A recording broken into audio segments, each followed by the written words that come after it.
Why is electronics addiction bad? I suppose that's a good question. I like to divide the dangers into two particular areas. One is to do with the brain, the other has to do with a person's heart.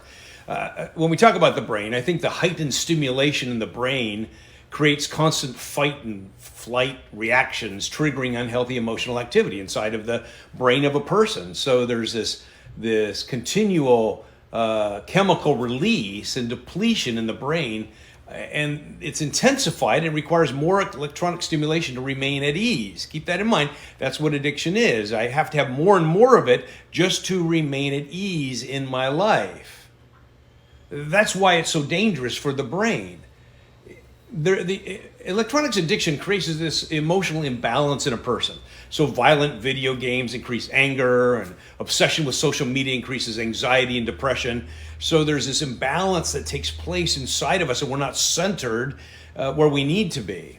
With electronics overload, there's this sense of silence that takes place, and it creates this anxiety in people.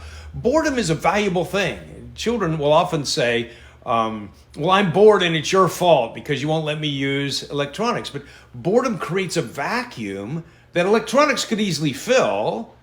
But there's this creativity that is generated during boredom that is very good for the brain and for solving problems and for finding other ways to provide entertainment or interaction or just be able to entertain oneself. So this creativity is very important, and it's often stimulated through boredom.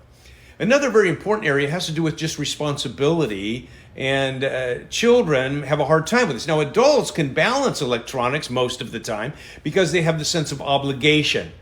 And obligation is a key element in maturity. So an adult can be having a conversation with someone and their phone starts to ring, and they just silence it instead of stopping the conversation because they know they have an obligation to this person and not be interrupted, or they have an obligation to pay their bills or to get other work done, and so they have this sense of responsibility. Children don't often have this sense of obligation. It is trained in parenting to help children develop that, and much of that has to do with limiting electronics so they can get other productive things done. Another thing has to do with social media itself. I would suggest that social media interactions lack the relational depth of face-to-face communication. That increases loneliness and this feeling of not being relationally connected inside. You would think it would have the opposite effect, but it doesn't. Children then often feel like they're not connected. It's the face-to-face interaction that creates that sense of connectedness with other people. And I also need to point out that electronics often open the pathways for worldliness to creep into the hearts of children and adults.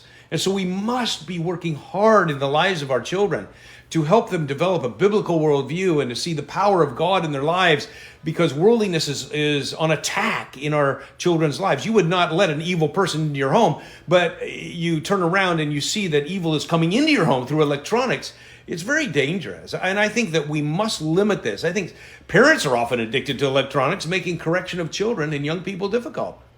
So we all need to have this consideration of what this is doing to us. And I would say that's the dangers of electronics addiction.